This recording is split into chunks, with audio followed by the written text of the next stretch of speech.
we're set. We're gonna watch this episode of Enterprise, but first, I guess the roundtable discussion.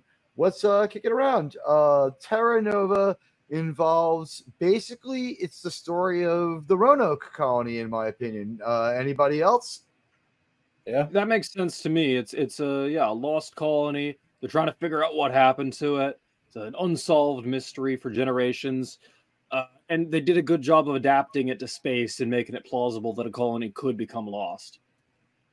They did a good job, and then like also like most problems and conflicts, the conflicts between the people on Terra Nova and the conflicts on the people who are still from Earth. A lot of it was a misunderstanding. As we start this episode, what do you remember about Terra Nova? It's Roanoke, PDB. Anything you want to add to that? It's Space Roanoke or Sproanoke for short, but it's interesting to see in just like in under a century just how far the Terra Novans diverged from mainline humanity, and how much they lost in a very short amount of time. Is it because they have no education, or is the radiation burned up their brains? Hello, Mr. House Party 6. No, I think it's the former, honestly. It's like a complete lack of education is what did it, I think. Right, because they have no knowledge, you know? Yeah, nothing to hand down from one generation to the next. So it's basically the Goonies. So that's like a science fiction trope, right? What was the Heinlein book? What was the Heinlein book where they're on the generational ship, and the protagonist of the story has a bigger head than the rest of them, and they manage to get off, but it's you see this throughout pop culture, right? He has a what? He's got a bigger head. Oh, okay. And they literally have like a jig, a form, so that if your head is too big, you're spaced, you're recycled. Oh my god! But you know what? That sounds very familiar. Oh! I see what you mean. They're getting rid of their Smarties. Yeah, I used to be like a Logan's massive Run, Robert Anson Heinlein fan. But it was a fantastic story. But these tropes, we all stand on the shoulders of giants, right? Yes. And so, story-wise, these are passed down, whether it's a Canticell for Leibowitz or what have you. Canticle for Leibowitz, one of my favorites. That book gave rise to the Fallout franchise. Right. Well, there's another example of where they don't understand the technology. And so how many centuries do they spend reproducing blueprints, not understanding that the process of producing blueprints, the byproduct of producing blueprints is a byproduct and not the main goal. Right. It's an inception and they've been reproducing them in photo negative by painting the blue onto white paper instead of the other way around, because they don't understand the process of how a blueprint is made. Right. So back to Teag's point, why are in this Star Trek episode, why are they jacked up? Well, because literally the generational connection was broken. The adults they didn't, for whatever reason, radiation, whatever, it would have been more interesting exposition. But it's only been like 70 years. Right. But but the main one of the main characters finally recognizes her 4-year-old picture. Yeah. And she goes, "Yeah, that was me, and things were different, and that weren't how it was." And you're like, "You freaking redneck!" But you got to feel sorry for it. No, but it's a matter of dramatic situational irony. Here's the thing, though: she doesn't recognize so much as like imagine a society built on the ethos of the Goonies, where it's just kids raising kids. I was all right on the fact that she recognized the picture because she didn't recognize herself. She realized it was herself. She recognized Correct. Her parents. Yeah. And then and then her emotions took over. Yep. And that is such a Star Trek thing, that her emotions kick in the fact that the humans are inherently emotional. And then when they make certain logical propositions to them, we won't tell you what they decide to do, but their process of considering them steps up right away when presented with things in an orderly manner. They're a lot happier to be part of it. And hello to everyone who's on X. We got X going again. You know what? This is how we do it here. And now the last show is called Saving Star Trek Unexpected. We changed the title now that we're done. And you know what? No one's any the wiser. And I guess I'll add some tags later. But it's about all of you. It's about all of you helping me. It's about all of you coming together and us making a statement that Star Trek fans are going to meet and watch Star Trek on a fucking Saturday night. And you know what? No corporation, no bunch of failed writers, no long trail of vomitous, horrible product is going to stop us from celebrating Star Trek. And sometimes, you know what? We got to have hope. And last week, we did some research on this. You know what? Resolute Germ found a Hollywood type in the chat.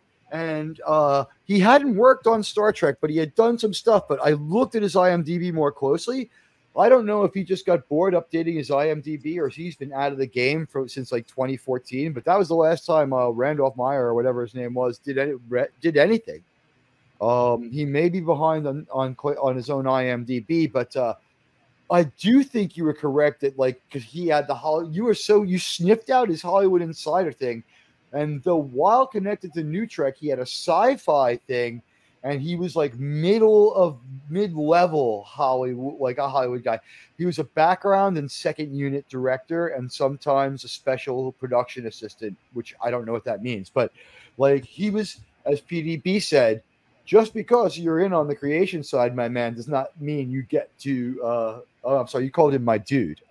Does not mean you get to dictate to us how we translate the product. And you know what? That's what this channel's about. That's why you were here, and that's why we're going to watch Terra Nova. Did I get everyone's thoughts? I want to make sure I'm a good host here. Mr. House Party 6, do you remember the episode Terra Nova? I do, which is why I incorrectly articulated the almost the ending, right? Don't worry about it. I mean, there's no real spoilers on a 25-year-old show. We assume most of it. Yes. Spoiler alert for a show you've had 25 years to read. Oh, does anyone mind if I read Moby Dick out loud? You've had 160 years to read it. Exactly. So you know what? PDB came up with that one, and also a couple of other zingers for our channel. Teag, if I may. Yes, go ahead. Please, thank you. I wanted to go back just a hot minute and just to retouch on Jack Kirby and his contributions to what you were saying. So, if anyone is familiar with the Eternals in comic book form from the 70s, you know exactly what I'm saying. It was more about the splash pages and everything else, like Ethan Van Sciver and some of the other guys talk about the comics prose, as opposed to how it actually got butchered, right? Like in a horrible way, without any sort of service paid to Jack Kirby's vision. Because even though Stan Lee and Jack Kirby and there's a couple other figures orbiting, from a business standpoint, I always loved how they articulate, and bless you, I always loved how they talk about, in how it was done. Stan Lee would come in, he would write it and say, well, Jack, put it to paper. And that the mechanics, the process is always what fascinated me, because, it's sort of like the underwear gnomes with steel underwear, magic happens, make profit. It's like no one ever talks about, well, how do you actually go about doing that? And so when they actually articulate it, basically, Stan Lee said, "Hey, Jack, do this." And so Jack was a major driving force. I don't think anyone else could have done it. And so with the Eternals, he was able to, outside of it creating an art style, you're like, holy shnikes, he's wearing multiple hats. Outside of translating, whatever directions were given from Stan Lee to him to put it on the storyboard, to put it to paper in so many cells, you're like, wow, that's amazing. And it just didn't translate into a movie screen for reasons that I think everyone here is cognizant of, right? Yeah. Yeah, definitely. Yeah. Yeah, So I get it. yeah, that was my whole point, because I really think Jack Kirby, you can almost draw a line from him to Will Eisner, if you're familiar who Will Eisner is, and his allocates in the comic books industry. But another story, Teague. I'm sorry, but that was Go for it. Well, a couple of minutes of Kirby here in memory of our former leader. Right. And I actually think, Clobby was trying to do a little bit of that. A lot of the folks that I follow and know and see here on the YouTube, do It was these his sorts of thing, things. so to speak. Yeah. No, I was looking at one of our comments. Go ahead. I'm sorry. Please continue. No. It's Will Eisner used to be, almost the grandpappy, the grandfather there of modern comics writing. You could almost delineate, you can almost directly trace his influence on, to the golden age and silver age of comics, and then, to what we got now. And boy, have we lost all that. There's no longer that sense of continuity. And speaking of continuity in this Star Trek episode, that's exactly what it's all about, because the continuity was broken. I agree. And you know what? We do mess around a little bit the continuity and they change a few things, but I got to admit, aside from just like a little bit too much tinkering with the Vulcans, which I still think was done respectfully, I think that they really try hard to be respectful.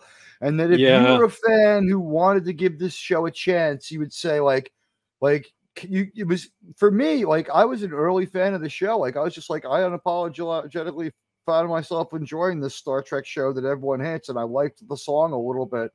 And I just remember, like, people were just like, the captain has a dog. I'm like, listen, that happens in navies around the world, but yeah, I don't think it was a good idea for that one. But you know what? It has not ruined my enjoyment of the show, nor at any time have I found it anything less than a lot of fun to watch. So, what did they do wrong? Like, and I'm looking at they gave themselves plausibility for like fitting their retcons into the spaces left in the existing canon previously. Like, nothing about the Vulcans is so truly out of character that it breaks immersion, but you can kind of intuit like a cultural progression between Enterprise's present and TOS's present. I guess you're right. And I want to say this, just to like bring humans changed the Vulcans' culture for the better by interacting with them over time is kind of the implication I saw. I would have said if we would have had just a little more time, it would have worked. If we could have gone beyond one Vulcan lifetime, because like Vulcans could live like 300 fucking years. Yeah. Because Spock lives 200 years, but he's only half Vulcan. So do full Vulcans of like 500 years? No, Spock, no. Go No, ahead. I think 200 is the limit. Serac gets a disease. No, I swear they said 400 in one of the episodes. No, it's not 200. Yeah, just over 200. Well, that's kind of like saying that Vulcans can be 25 feet tall because of the one on Philos. Yeah. I don't know. It's it's an interesting question. The show explores it. What we do here is we're finding out. Yeah, one of the things the show does well is there's a culture exchange going on between the Earth people and the Vulcanians, right? And we call them over blankies. 220 years is the number I'm finding. How long since first contact? No. Vulcan lifespans can exceed 220, but are typically about 200. Okay. So Spock lives about as long as a full-blooded Vulcan because he's like 190 when he splits to the JJ verse and dies of embarrassment. Yeah, he just dies of embarrassment. That red matter, I don't even want to know what the fuck happened in that movie. But like, here's the other thing. Spock says to Kirk, "I have 5 times your strength." Does he mean that? Well, I have 3 times your strength. Is it because Khan has 5 times Kirk's strength? Spock has like 3 times Kirk's strength.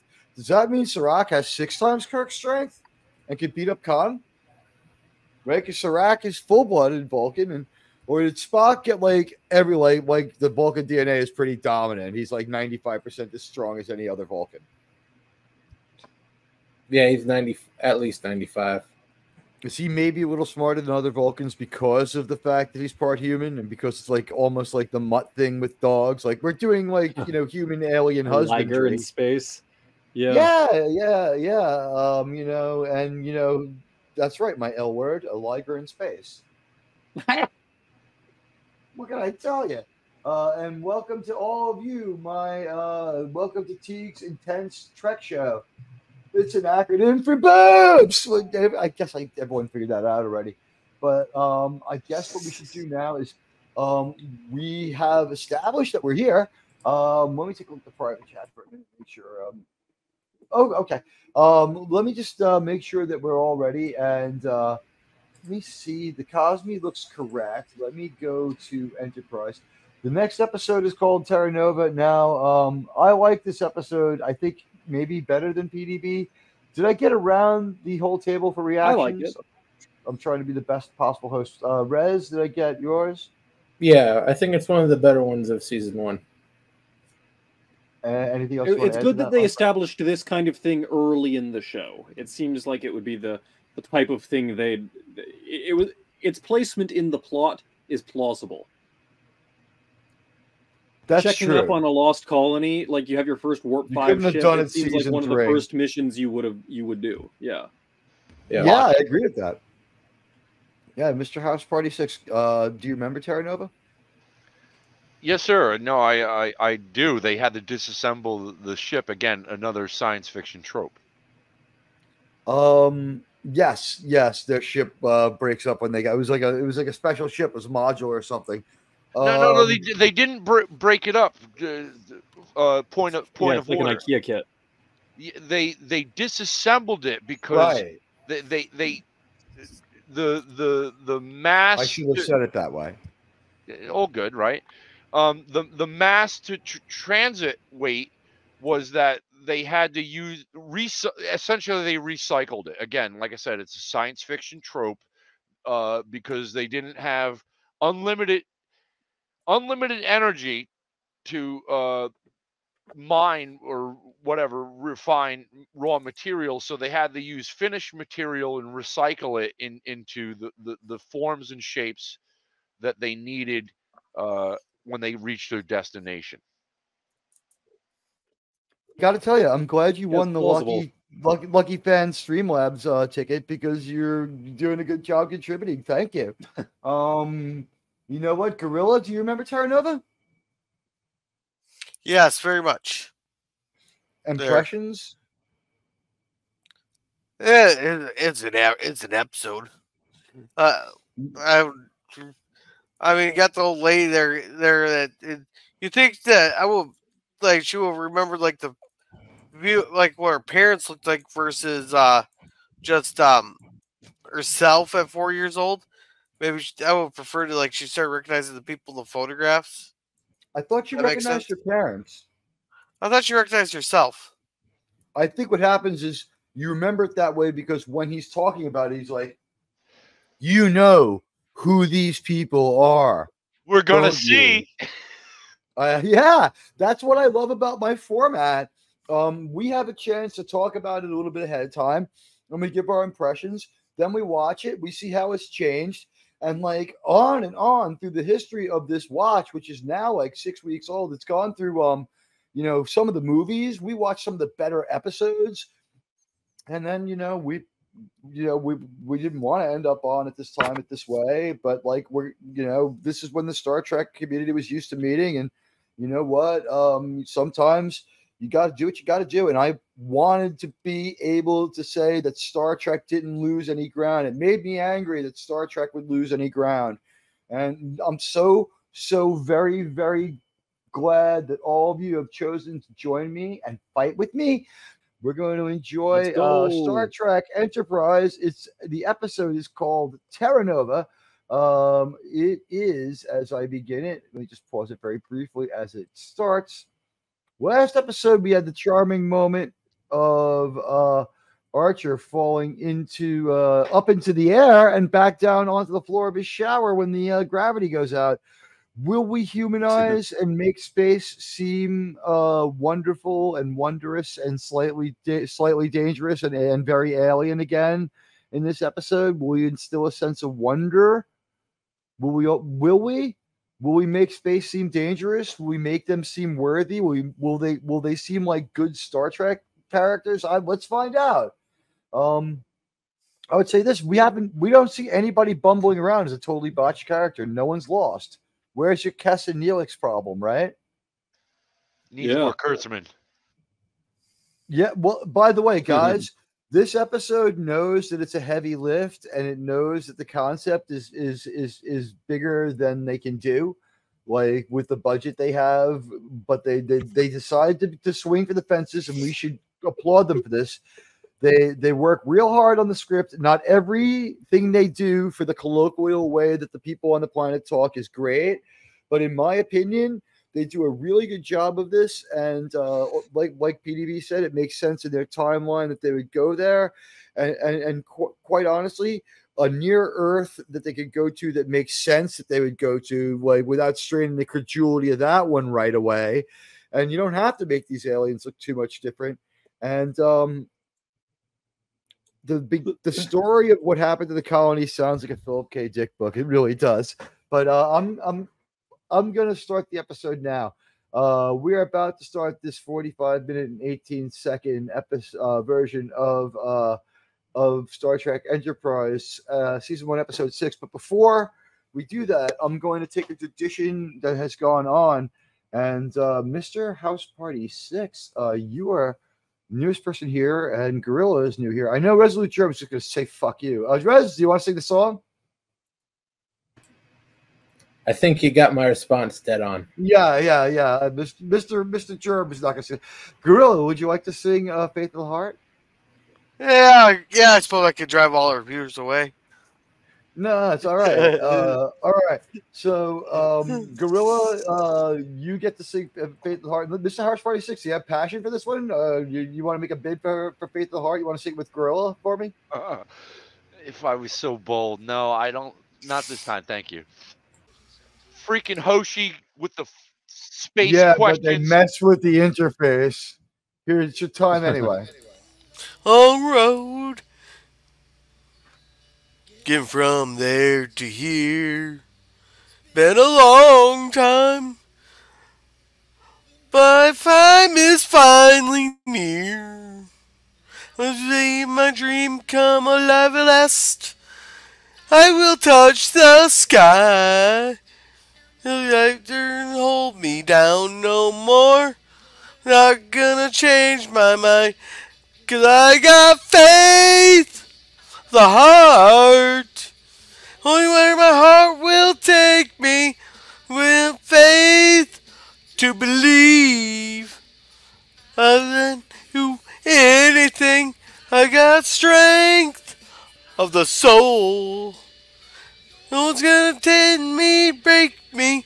I gotta reach a star. I got faith. I got faith. I got faith. Faith of the heart.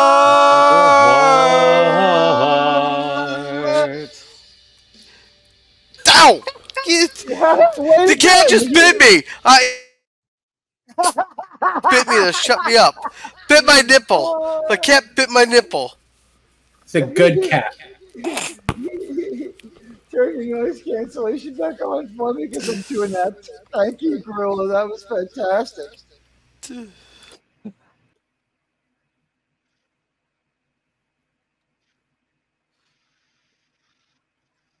It's like I miss when girls' pants said "love pink." Now they all say "eat bug, live cave, fear sun." I have a poll that I'm curious about. Here we go.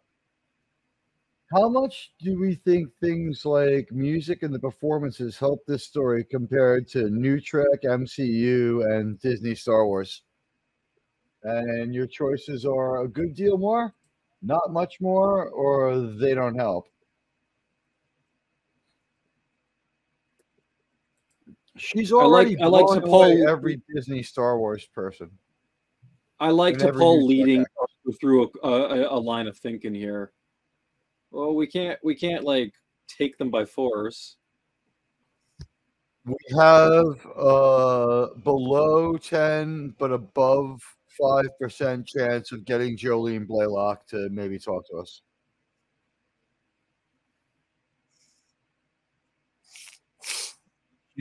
Apparently she has a place in Montauk, and a few people I know her. Huh. And she doesn't care about Hollywood. Human beings, it's their birthright, he says. But the line of logic they're walking through is the difference between, taking them by force and persuading them to assimilate, basically. In the long run, it works better to talk them into. It's sort of an American Indian metaphor, almost. It's a very good point. It's like, what are we going to do? Like, put them in our schools and teach them our alphabet? It's a good episode. This one does have a little bit of Carbon Creek in it. What was the other one I was thinking of? North Star. North Star is one of my favorite episodes of Enterprise. And they do have a similar sort of setup here, but at least the North Star people have enough, like, civilizational groundwork. They have a sort of enough of an edifice of civilization that they can approach on, like, reasonable terms instead of... This kind of feels like a power play here. Here they go falling into the sinkholes. Karst topography, one of the Trek writers' favorite words. I'm going to say, like, this episode, the concept is so much better than what they got out of it. This episode deserved a better fate. Yeah. Yeah, it is a bit contrived. The thing is, like, they had a good... You can see the good idea inside of this episode, and it's still fairly entertaining. I don't know. I think that they did a decent job of executing on the concept. I think that it does feel a little puzzle piece, like they know what they need to accomplish, and they went through it a bit routinely. This is a heavy lift for the episode, guys. You know what I mean? We're asking a lot of this episode, so what we're trying to evacuate people who. Go ahead. Go ahead. Andon says having to evacuate people who don't want to be moved is cropped up quite a few times. Yeah, there was the Ensigns of Command, and there was the Masterpiece Society, both in TNG. Both of which involve like a utopia endangered by a threat they deny. By the way, it wasn't lost on me that our intrepid Starfleet captain was, unafraid to just go right out there first and, first one out into the face of what might be danger. He didn't care. He cares about these people because it's the right thing to do, by the way. Having to evacuate people who don't want to be moved has cropped up quite a few times. The best one is the one with Worf's brother. Yeah, well, they don't know they're being moved is the weird thing. Do you guys want a shell emoji? I don't know. How will we make it? What would it look like? Terra Nova. I don't know, but you know what we do have? We have it'd be the blue-faced Terra Nova screaming.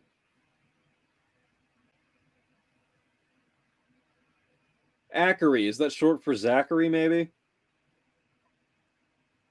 They've all got, like, names contracted to the second part of the name instead of the first part. My favorite emoji is this one. I went back and perfected it to make it a little better, but The Terra Prime one. Mm-hmm. I'm leg broke. We're going to use that a lot by the time we get to that episode. It's a good episode. I think we should have like a Terra Prime background for that one. We'll all be Colonel Green. Get my goatee on.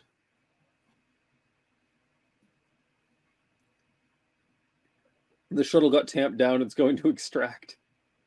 Native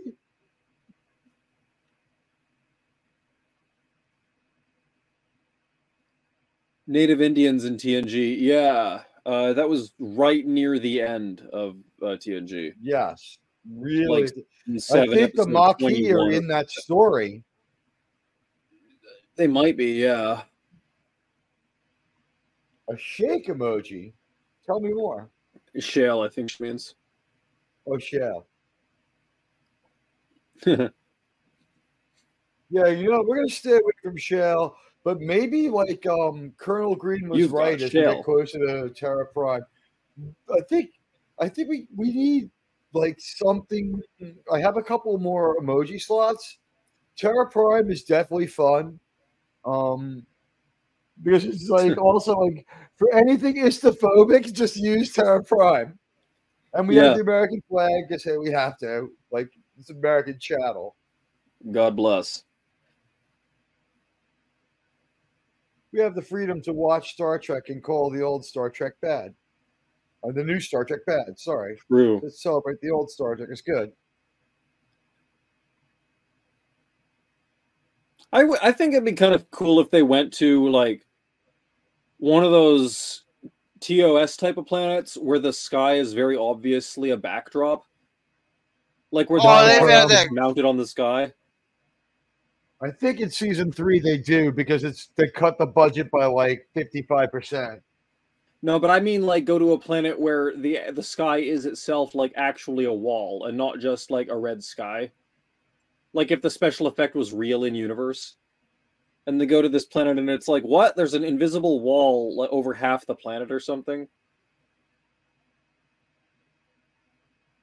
Look at that. They have to cut through the tree trunk with the phaser. Yeah. The fiberglass tree trunk, yeah. Chicken wire paper mache looking ass. They did a good job with the prop, honestly. Yeah. You suppose they only had the one drop and they cut it in half, or did they make two and one was cut in half and they swapped it out? Probably easier to pull off with two. Yeah.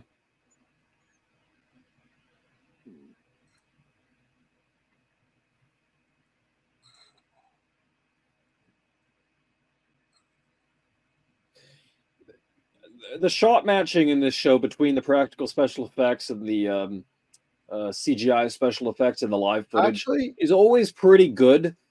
They the only places where it fails is when they have like a 3D animated human scene from like 100 yards away, like an aerial shot, or someone falling out of the ship into space. Then it's kind of obvious that it's like a really low poly human model. I noticed this in the episode with the interspecies medical exchange. There's an overhead panning shot where you can see human figures walking along the archways and the causeways and so on, and they're very obviously CGI. It kind of. Here we go. Here's Nadette saying, like, no, you idiot. Look, they're us. We're them. Yeah. She has the reasoning capacity. It makes sense. The oldest one is wise. Yeah. So look, they're eating food like they always do in every episode. Yeah. Well, it's because they don't have the. I think they're emphasizing that they don't have the replicator. You know. You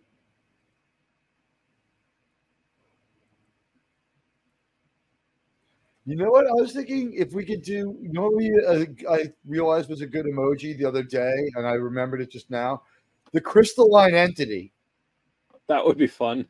Yeah. That would be if we could somehow create a crystalline entity. Because anytime we want to destroy something, or anytime it's just like we wish it was going like when we're watching like a terrible episode of New Trek, just the crystalline entity starts showing up. It's like we want to destroy it. Oh god, it's so horrible. Travis gets to write the mission log. Yeah, the crystalline entity is the specialist snowflake of all, isn't it? Yeah. No, so Travis gets to do Archer's bitch work. So I'll take a quick look at how people felt about the music and performances, but then I'll give everyone a chance to grade the episode. Is it autoplane Andorian incident? I'm going to turn it off right now, but it probably will. It's a good episode, but we're going to save that for our next watch party. You know what? I thank everybody who's here, but we're not going anywhere. We're going to panel discuss and take your thoughts on this. And what I'm going to do is I'm going to take a quick look at the poll we did. I don't know how many votes it got. 6 votes, pretty good actually, for how long it was up there. It was only up there for 12 minutes, so it did all right. Let me just end this poll, and I know this is why they fucking fuck with me and do shit to me, but I'm gonna do it anyway because you know what, we got the first show in the bag, no problem, and it was good. But let's take a look. These I just want to tell people a little bit about our polling. Teag Odyssey certifies all of our polls before any of our polls are read. We send them by Teag Odyssey for certification. He makes sure that they are absolutely accurate. So we will see what the polls are. Surprising stuff last time. A new winner unknown before. It was very strange. I don't know how these things happen, but you know, sometimes when we take down the polls like this, there's just a lot of stuff. Stuff just happens. It's the only way to put it. But here we go. Here's the final results of our poll from earlier. We appreciate everyone who took part in it. And here we go. The poll is complete. Strange stuff. How much do you like the music and the performances in this episode? It was a valid question. So, yeah, I don't know how this keeps happening, but this is for the last 2 weeks. Biden has not showed up in the poll at all, and hasn't showed up much at all. But hey, you know, what are we going to do? We're just a bunch of fuckwit Star Trek fans here who are going to say whatever the hell we want. You know what? How much do things like the music and the performances help the story compared to New Trek, MCU, DSW, Disney Star Wars? Harris, 238%. Hillary, 543%. PDB, is it safe to throw those out? Do you think those might not be legitimate numbers? Yeah, they seem to be statistical outliers. Are you willing? Are you know what? I'm glad you worded it carefully because you know when we talk about some of these people, we risk jeopardy. You know what I'm saying? But here we go. A good deal more. 100%. We got 6 votes on that. Everybody realizes. Yeah. You know what? Honestly, the conspicuous lack of music in New Trek and in Disney Star Wars and MCU.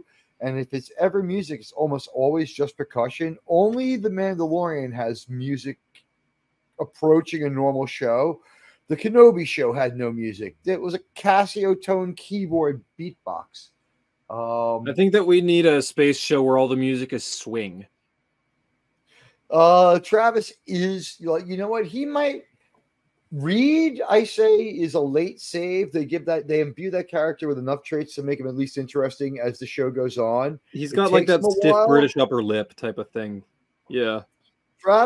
Here's the thing. Travis is so boring, but compare him to Neelix, Princess Fiona. I would rather be bored than have to watch poor Ethan Phillips try to milk a performance out of that Chicken Man outfit and like, you know, that cringe relationship he's in his leisure suit. Yeah, he's dressed like a lounge lizard. At the end of the run, they give him a slightly less horrible outfit towards the end. Yeah, too little, too late though. Yeah, but the thing is, they start sticking the landing on a few things, like, and it is too little, too late. But like, by the last season or two, they're sticking the landing on the Tuvok interactions, right, with Neelix, and it's like you feel so bad for this guy because he's there in this outfit and he's just horrible, and he plays this simpering character, and they give him this dark past where he's done these horrible things. They undermine him that way too, so it's a disaster for the poor actor. Like Bob Ross being in Vietnam or something, right? Exactly. But stupider. Exactly. And he's just, he's just like, it's so sad that sometimes I just want some Synthacrack. Computer, can I please have some Synthacrack? 59. It's much like regular crack, but the effects are easily dismissed. So I guess he is boring, but I guess I appreciate him for the boring guy he is. Yeah. But the thing is, not everyone is like real people aren't always exuberantly unrealistic, unfortunately. I think he plays as like a fresh-faced he has a good backstory they tie into a bunch of the episodes. And he's boring even when he goes to the Horizon, where they have a copy of Gangsters of Chicago and New York, or whatever the name of the book is, the book from A Piece of the Action. So implying that could be the same Horizon. So Mayweather's parents blew up after leaving Sigma Osha 4. Mayweather's parents or his cousins or something are ultimately responsible for the mess that happened on there. That's crazy. Is he the ultimate cuck? When I guess at the end he is, because he breaks up with Cass, or Cass breaks up with him, or they decide to end their relationship, or however they put it, a conscious uncoupling. I don't see Neelix isn't exactly getting. I don't think he ever gets any ass, but Cass is just he's a very avuncular character. He gets a lot in the last season. Does he? He gets a lot of ass in the first few seasons, though, because he's getting Cass, although it's like cringe. Well, yes, he gets that one Klingon chick. Thank you. And then he ends up with the one that had the sight set on Harry. Is he? Then he swoops in. Does his species have anything? Are they exceptionally strong? Are they exceptionally good at like anything but making coffee out of weird things? Well, he has to be exceptionally aren't they like rodents or something? He's from Svengali 5 to be able to get Cass looking like that. But I mean, that she is like 2. She has absolutely no wisdom. Yeah. Well, I'm still trying to figure out how that point. I'm still trying to figure out how her species survives when they only live for 9 years. They only have one child. And it takes 2 to make a child. Yeah, that's why they have the caretaker. They're on the decline. It's like it's like The Giver. The math doesn't work out. We meet I think the show kind of backtracks and tries to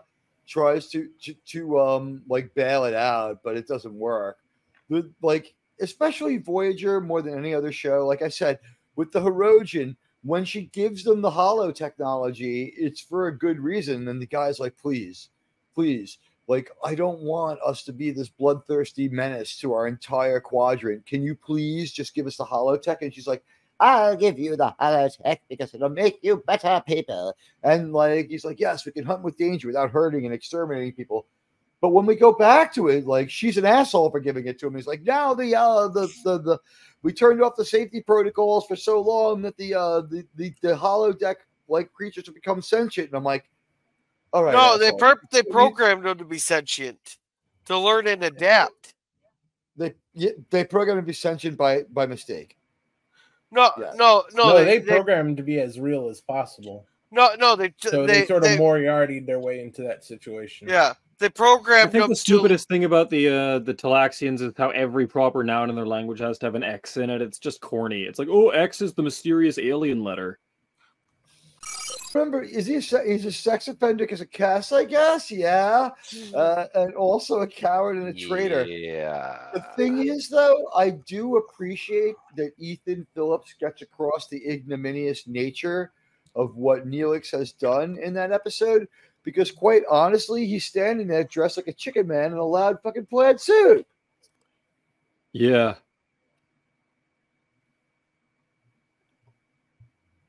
Neelix is also, let me see. You asked what their strengths are. I'm looking up. What the hell? Well, the Talaxians, they're garbage merchants or something. He was basically from the Watus of this galaxy. He's the Watu of this were galaxy. Generally stocky with dense musculature. The Borg believe it makes them good drones. He's a belter and Ringworld type terminology. Oh my god, wait. Talaxians have more taste buds. Talaxians, no wonder the Delta Quadrant Borg are such assholes. They make excellent drones, according to the Borg. Talaxians have more taste buds than any other Delta Quadrant species. More taste buds, with 65% of the Talaxian mouth and throat covered in them. They also have a really high tolerance for spicy food. They've got 2 spinal columns. Wow. They can't sing, but generally they're like a robust type species. Okay. They programmed the sentient on purpose. Yeah, we covered that one. My mistake, but still, like, the reason why they're so successful in killing Herosian and getting off the holodeck and other crazy shit is because it's the Voyager's holotech. Do not use the Voyager's transporters or its fucking holodeck. If you're on the Voyager, it's a long way home. But if you get bored, if you get so bored on the holodeck that you kill somebody, Tuvix is only going to send you to your room till you get home. That's what he basically does. Yeah, in 65 years. People. Yeah, but I mean, exactly. You'll have escaped justice completely, and you'll be like, "Listen, I was in my room." And at some point, they're going to be like, "Go get that! Go get that astrophysicist!" And it's like, "Oh, he's the serial killer." Well, what else were they going to do? What else were they going to do? They kill him, and he rematerializes in Middle Earth. Space him. But the thing is, people say that every time we see an episode that there's 144 crewmen on it, there's 144 crew on that ship, and it's like we see that character alone kills like 5 people before they catch him. So it's like they should have been down to like 136 right there. Yeah, no, they just turn the people into the photon torpedoes. That's how they always have more. Yeah. They have a few people who didn't survive stored in the pattern buffer, and as the EMH gets better, he's able to save more and more of the people that from the initial crash. Across. Yeah, just respawn them. Yeah, that's what New Trek would do, right?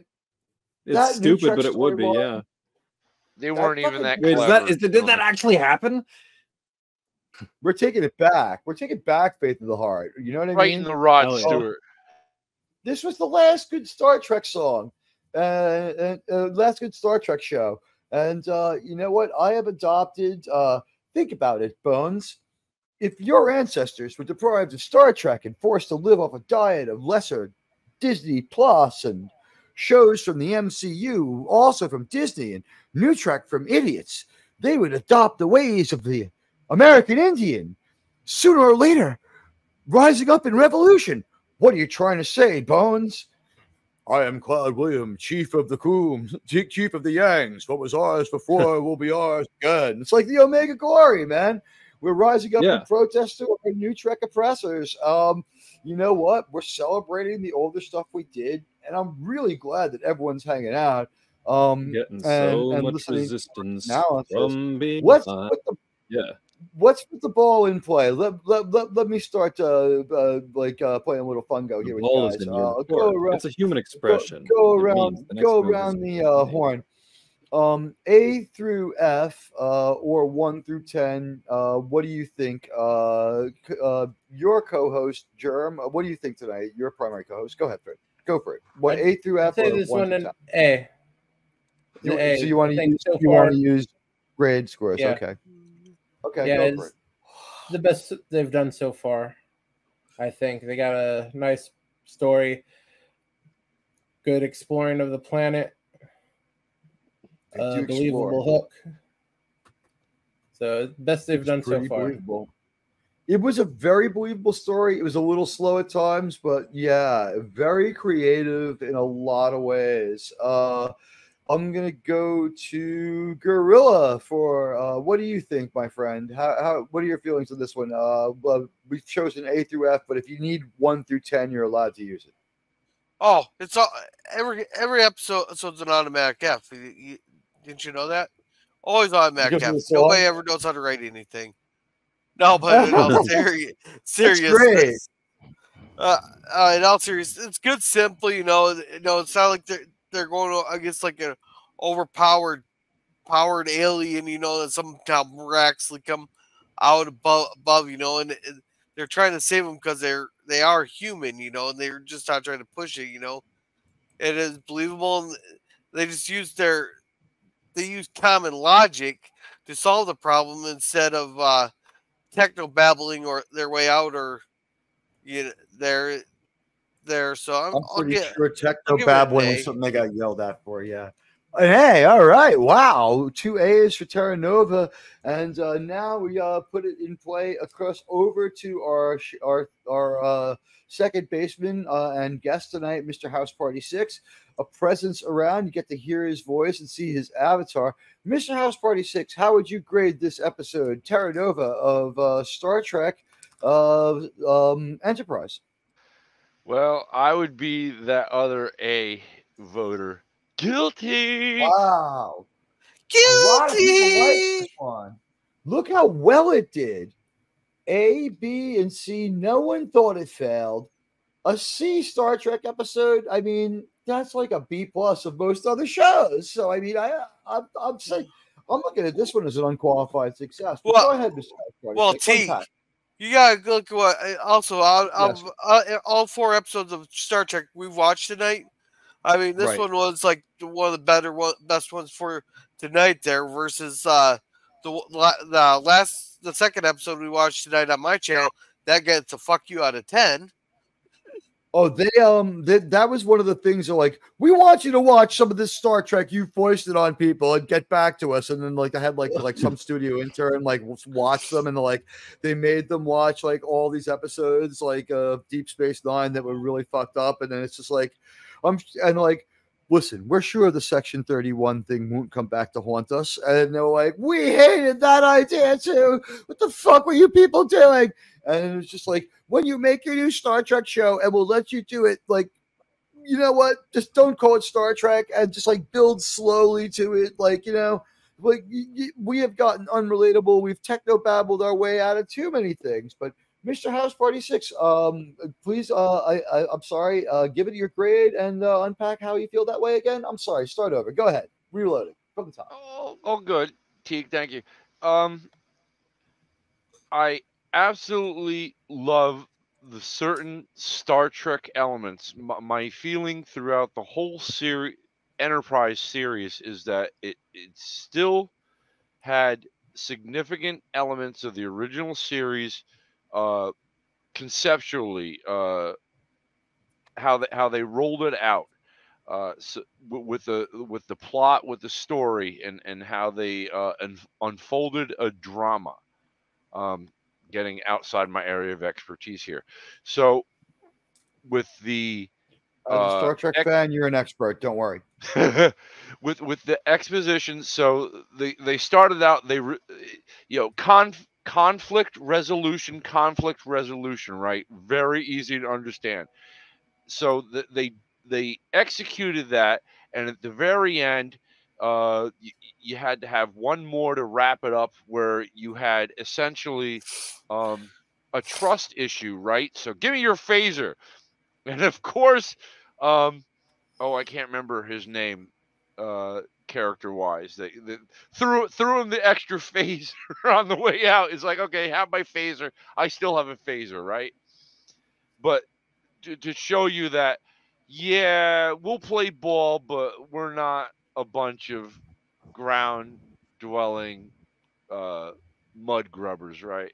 We're spacefaring species, and but that was kind of Archer's character arc, right? That he very much learned the hard way the harsh realities of space. Once again, in Gene Roddenberry's A Wagon Train to the Stars, right, gentlemen? Right. That Yeah. like, yeah, you're gonna have to, plan for peace, but be prepared for war, because otherwise, you're gonna get, staked out in a wagon wheel.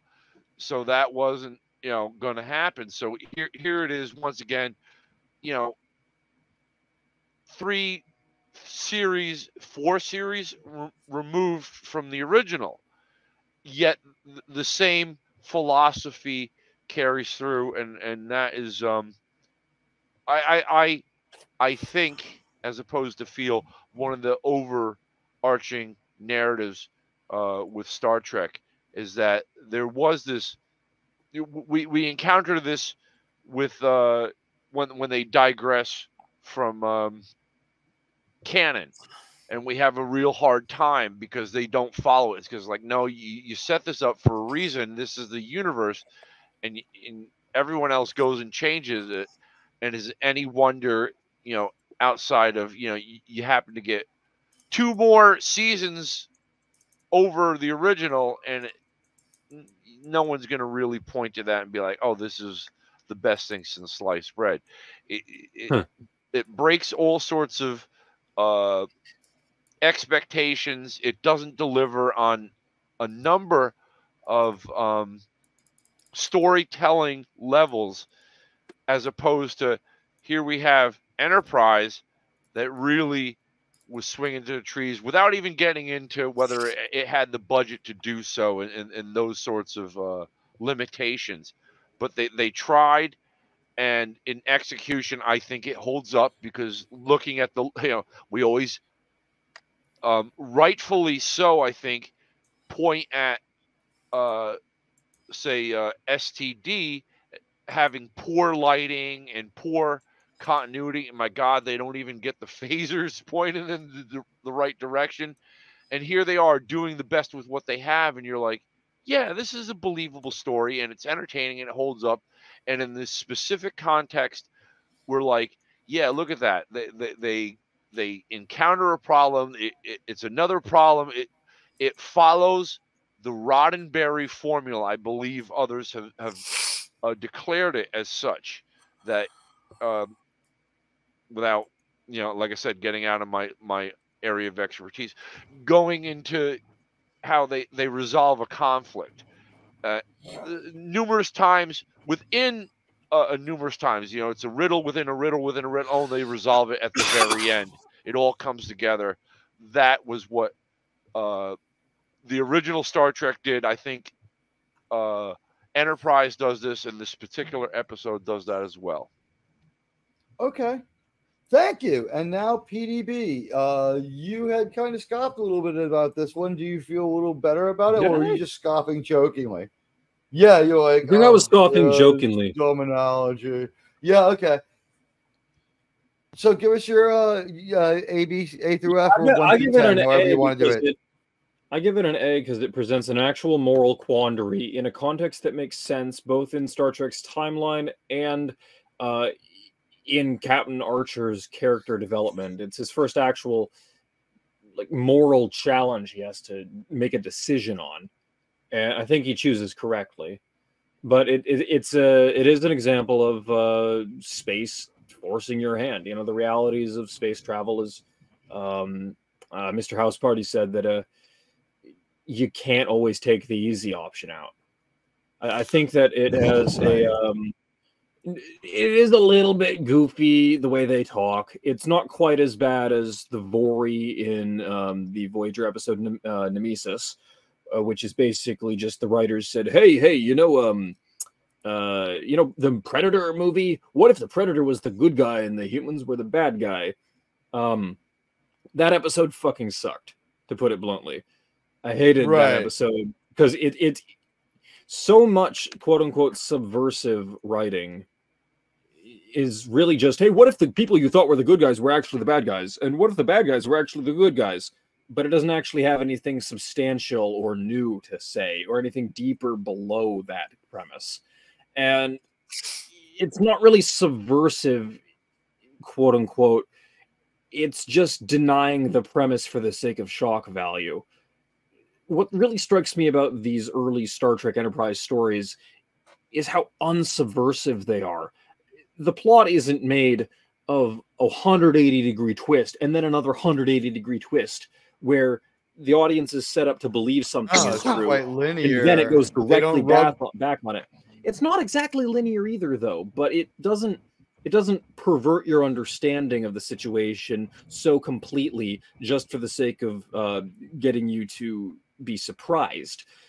A lot of what it's doing is it presents the information, and then there's a new development that happens alongside the characters as they move. It changes the course slightly, but it's really more just that you find more information about a situation that already exists or is already in progress. And to that extent, it doesn't ever feel like the audience is being led astray or given reason to mistrust the writers or constantly doubt the intentions of every character who enters the room. They telegraph whether a character is good pretty easily.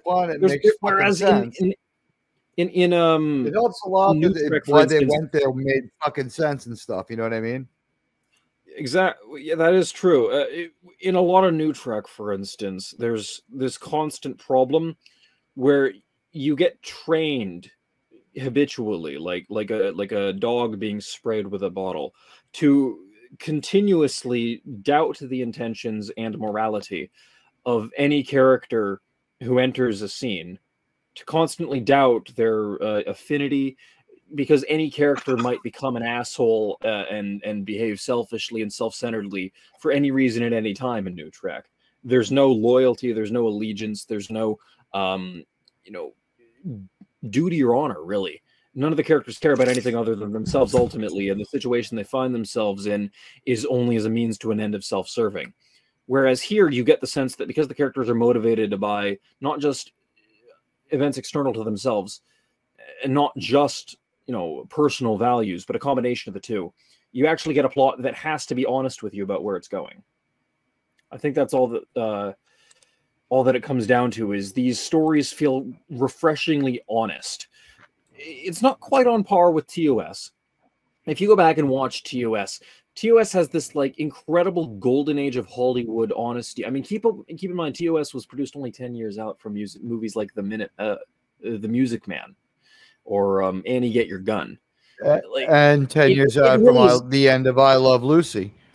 Exactly. It was a completely different tone to it, and the stories in those have an unshakable sense of good versus evil. In so many of those episodes, you know that a character is an absolute good or an absolute evil. There are some subversions or tests. Balak's puppet, for instance, is, "Oh, I was just testing you. Oh, let's be friends." It's stupid. And some of them are corny, like where they get drunk on water. But in Enterprise, PDB, a planet was collapsing. Give it a break. A planet was. It sounds like they should have managed their businesses better. Listen, Resolute's got to beam out, so I'm going to let him go. No, I'll just wrap up the rant by saying that I think this was a good episode because it was honest about its intentions. Okay, I haven't gone yet, so PD Resolute, go again and just let everyone know who you are and where to find you, and just throw your link in the private chat or in the chat so that people can find it, or shall I do it later? I don't have access to it right now, but I'm Resolute Jim. I do mainly sci-fi and cartoons. Watch parties Tuesday and Saturday. We have a poll for cartoons up coming this next Saturday, which goes live tomorrow. And we do a Nerd Night Roundtable every Thursday. All right. This is my friend Resolute Germ. I'm grabbing his link right now. He was good enough to co-host this with me. He's got to get going. He stayed here later than he was supposed to. I thank you so much, my friend. I'll let you go. Let me just beam you off in Saving Star Trek Style, because that's what the name of this show will be tomorrow. I can change it back. All right, I'll talk to you later. Good night, everybody. Night.